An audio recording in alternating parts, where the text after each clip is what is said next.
En accord ou à l'opposé. Par ici, les brasseurs d'opinion et de vision. Les rencontres de l'air. Philippe Lorange est allé regarder le film Oppenheimer pour nous. Et est-ce que tu as aimé? Bien sûr. Oui. J'ai pas fait pour vous quand même. Tout le monde doit y aller quand même. OK, d'accord. C'est un excellent film pour de vrai. Et donc, le film me fait réfléchir, notamment parce que, on dirait deux films en fait. C'est-à-dire, la première partie du film, c'est, on recherche la bombe nucléaire, on veut la créer pour éviter que les nazis s'en emparent en premier. Et donc, la deuxième partie du film, là, on voit toutes sortes de complications judiciaires qui ont rapport avec la vie de Robert Oppenheimer. Et donc, ça l'a intéressé notamment Peggy Sastre, qui est. C'est une collaboratrice en France qui souvent collabore avec Le Point, notamment, et qui a écrit au Figaro, justement, un texte qui m'a fait réfléchir sur Oppenheimer. Puis elle-même, elle a fait des recherches sur sa vie. Et donc, elle montre que, elle parle justement un peu plus de la deuxième partie du film, où, là, il faut se rappeler que Oppenheimer, c'est un homme juif, et les États-Unis de l'époque sont un pays antisémite. Donc, on parle dès la fin du 19e siècle jusqu'à la fin de la guerre, le pays est quand même assez antisémite. Qu'est-ce que tu veux dire? Est-ce que c'est dans les lois ou est-ce que c'est dans les mentalités des gens? C'est-à-dire que, par exemple, dans plusieurs universités, il y a des quotas anti-juifs. Lui-même, Oppenheimer, enseigne à l'université, puis on dit, à part toi, il ne doit pas en avoir d'autres. Là. Il y a juste toi, puis c'est fini là. Donc ça, c'est de la discrimination pas positive, juste non, la discrimination. C'est juste anti-juif, c'est ça. Donc, lui, il vit ça.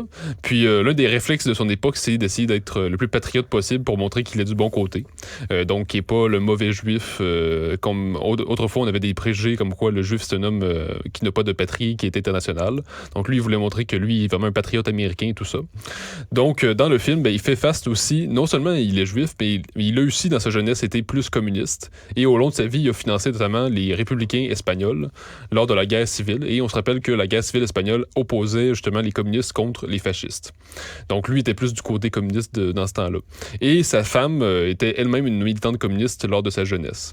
Donc Oppenheimer a vécu de la discrimination antisémite et contre les gens de gauche, les communistes. Donc la réflexion me menait à l'idée que même le génie ne protège pas de la cancel culture. Non. Et c'est ça. Puis Becky Sastre disait, l'université américaine, c'est pas récent qu'elle absorbe les idéologies discriminatoires du moment. C'est pas récent. Dans l'histoire, selon elle, l'université américaine a eu tendance à être une sorte d'éponge aux grandes idéologies un peu folles du moment. Puis ça le prouve quand même. Là, ça se passe quand même dans les années 1930-1940. Puis déjà, à l'époque, l'université américaine est intolérante, ne veut pas connaître de diversité, mais la diversité qu'on connaît aujourd'hui, heureusement. Donc, c'est ça, ça nous fait réfléchir à quel point le milieu universitaire, c'est toujours a tendance à quand même à absorber des idéologies discriminatoires. Donc, c'est ça. Oppenheimer a vécu ça, malheureusement.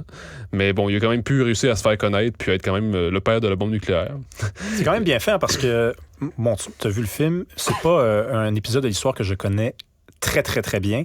Mais il me semble qu'à l'époque, donc je remonte dans les années 30, les nazis, il y a de l'information qui coule selon laquelle ils travaillent pour être capable de construire la bombe nucléaire. Et là, on connaît les positions des nazis à l'encontre des Juifs, et on va chercher qui pour construire une bombe nucléaire et devancer les nazis dans cette course-là? On va chercher un Juif. C'est quand même bien fait, c'est un beau récit. Mais parce qu'il y en a plusieurs parmi eux qui sont des gens intelligents, tout simplement.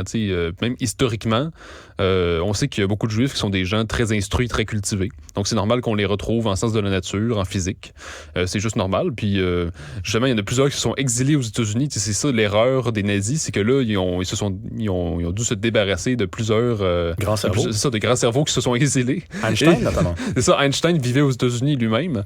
Et on voit dans le film que Einstein et Oppenheimer ne s'entendent pas sur beaucoup de choses. Leur vision de la physique est très différente. Par exemple, sur quoi? C'est-à-dire que Einstein, on connaît sa phrase qui dit « Dieu ne joue pas au dé ». Donc, autrement dit, il n'y a pas de hasard dans la physique, dans les atomes, la nature. Tandis que il y a plusieurs autres physiciens de son époque qui disaient, au contraire, il y a du hasard dans les particules, dans le mouvement et tout ça. Donc, c'était un grand débat de l'époque. Et Oppenheimer, lui, apporte aux États-Unis la physique quantique. Donc, on entend souvent cette expression-là aujourd'hui. Mais donc, à l'époque, c'était complètement nouveau, la physique quantique. Ça voulait dire, ce que ça veut dire, c'est que les lois de la physique normale deviennent tout à coup complètement sont complètement déréglés. Quand on va au niveau quantique, c'est-à-dire au niveau des petites particules, des particules subatomiques, tout devient complètement nouveau.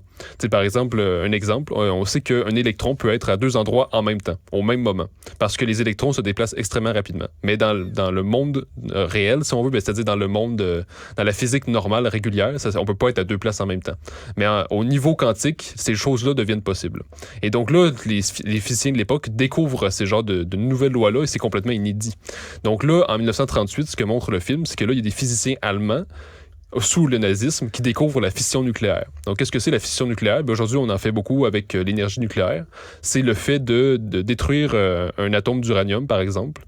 Parce qu'à l'époque, on pensait que les atomes ne pouvaient pas se détruire. On connaît la phrase d'un physicien français célèbre qui disait « Rien ne se perd, rien ne se crée, tout se transforme ». Et donc, on pensait que les atomes étaient insécables, ils ne pouvaient pas se casser. Ils faisaient juste se transformer puis ils s'alliaient avec d'autres atomes pour former des molécules. Mais là, les physiciens, en 1938, réussissent à bombarder avec des neutrons un atome d'uranium et ça finit par casser l'atome. Donc ça, c'est complètement nouveau et ça vient complètement dérégler les grands schèmes qu'on connaissait jusqu'à présent. Et là, par cette fission nucléaire-là, ben là, on sait que ça peut entraîner une réaction en chaîne. Cette réaction en chaîne-là, ben, c'est la bombe nucléaire, en fait.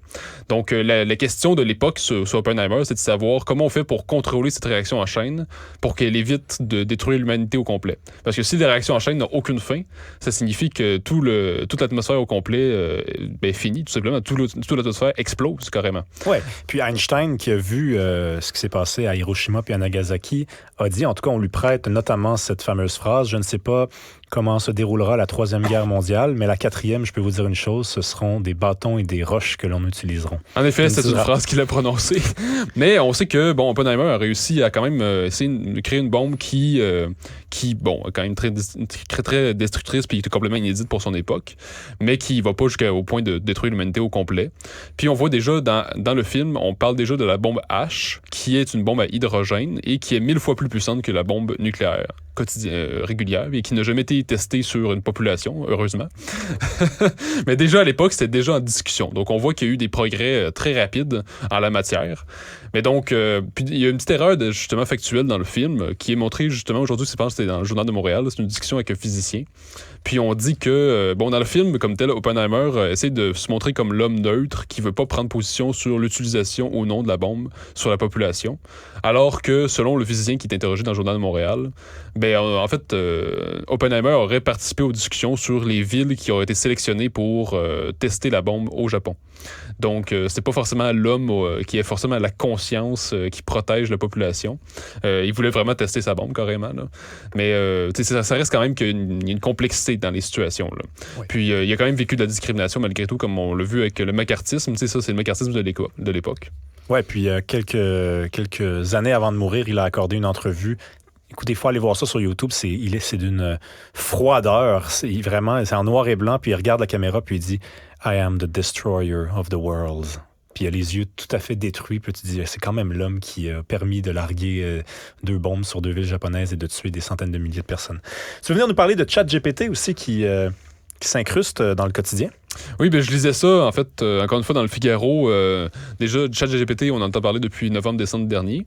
Mais là, il y en a des gens qui l'utilisent carrément au quotidien pour, non seulement pour le travail, mais aussi, par exemple, pour programmer des vacances, pour savoir quoi voir, quoi faire dans une ville. T'as l'air pas mal enthousiaste, comme je le vois. Et donc, on dit que les conseils seraient plus pertinents que ceux apportés par les proches qui auraient voyagé dans les mêmes villes. Il y en a qui utilisent ChatGPT et puis qui se filment à poser des questions pour demander quoi manger, quoi boire et quelles décisions prendre au quotidien. Donc là, j'ai envie de dire, est-ce que le cerveau devient facultatif? Parce que si c'est rendu qu'on demande à une intelligence artificielle quoi boire et quoi manger, là, on vient vraiment des stades primitifs quand même. Oui, puis c'est imaginer un monde où on ne commet plus d'erreurs, où rien n'est laissé au hasard, tout est calculé, tout est prévu d'avance. C'est à la fois irréaliste et froid aussi, là. comme Ben monde. oui, très froid quand même. Tu sais, je pense qu'il faut quand même laisser de place au hasard, là, parce que sinon, où est-ce qu'on s'en va, tout simplement? Tu sais, si on sait déjà tout, qu'est-ce qui s'en vient, qu'est-ce qu'on a fait par le passé, si on sait déjà... on sait déjà absolument tout, on peut tout reprogrammer. Puis en plus, c'est une question aussi d'autonomie. Là. Parce que là, on perd l'autonomie au profit, on devient dépendant d'une technologie. Tu sais, là, je parlais des programmes de vacances. C'est aussi, on peut se monter un programme sportif, on peut trouver des résumés de livres. En fait, on peut avoir des résumés de livres. Déjà que pour les professeurs, c'est difficile de faire lire leurs étudiants. Là, si en plus, on peut facilement trouver un résumé de livre qu'on invente par l'intelligence artificielle, ça va être difficile de faire lire les jeunes. Puis par exemple, j'avais un ami qui travaille en communication ici à Montréal. Il me dit que pendant des heures, il a fait une recherche pour je sais plus quel sujet en particulier, pendant des heures sur Google. Puis il a juste posé des questions à ChatGPT, puis en 5 secondes, il avait sa réponse. Puis s'il demande un plan de communication à ChatGPT, il l'a très rapidement, puis c'est très bien fait, qu'il m'a dit.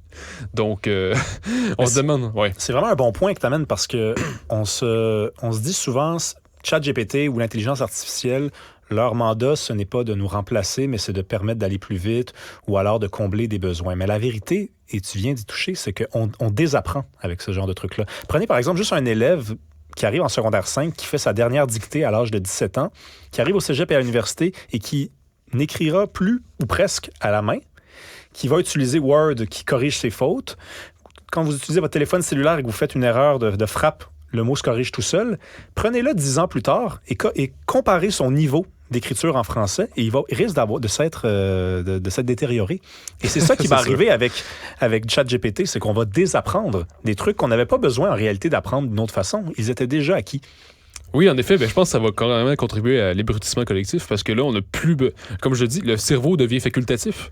On peut tout déléguer à quelque chose d'extérieur qui nous dit quoi faire, quoi penser, quoi boire, quoi manger, quel sport faire, avec qui. Donc, rendu là, l'autonomie sert à quoi? Le libre arbitre sert à quoi? Puis je lisais, Yoshua Bengio, donc le chercheur en intelligence artificielle, ici même à Montréal, très connu mondialement, qui disait hier à Radio-Canada que l'intelligence artificielle pourrait équivaler un cerveau humain d'ici 5 à 20 ans. Puis il dit ça peut être dans 5 ans, carrément. C'est ça, c'est qu'on a beaucoup retenu le 20 ans, mais il a aussi dit 5 ans. Là. Ah oui. Et 5 ans, des fois on dit 20 ans, c'est demain, mais 5 ans, c'est véritablement demain. Oui, oui, vraiment. 5 ans, on ne sera même pas rendu en 2030 dans 5 ans. Là. Non, c'est ça, tout va très vite. Et c'en est inquiétant parce que lui-même, on se rappelle qu'il a signé une lettre avec plusieurs autres physiciens dans le monde pour dire là, il faut vraiment faire une pause parce que les choses vont trop rapidement. Il faut faire une pause dans la recherche parce que là, il faut se poser des questions éthiques sur la manière de gérer ces choses-là. Parce que là, si le cerveau humain devient facultatif puis qu'on peut faire n'importe quoi, puis on l'a vu notamment, je sais pas si tu as vu le film il y a une dizaine d'années, Air, qui est... OK, c'est pas grave. Donc, c'est la vie d'un homme qui tombe amoureux d'une intelligence artificielle.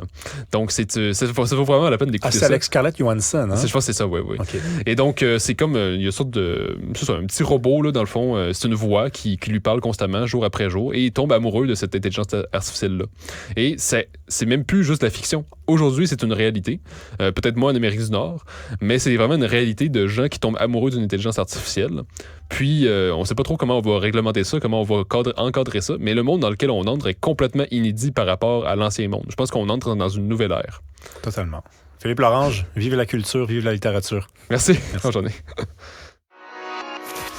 Restez connectés. Tout ce que vous avez manqué